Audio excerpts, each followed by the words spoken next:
Ang hirap pala ng buhay kapag isang gwardya.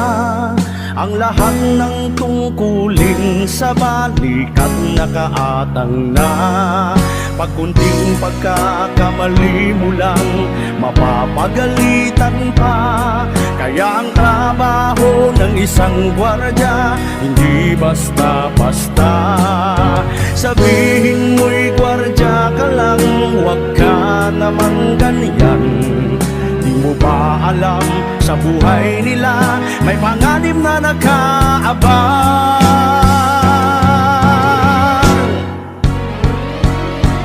Ang kailangan mo'y kunting unawa kung mahigpit sila minsan, dahil ang nais lang naman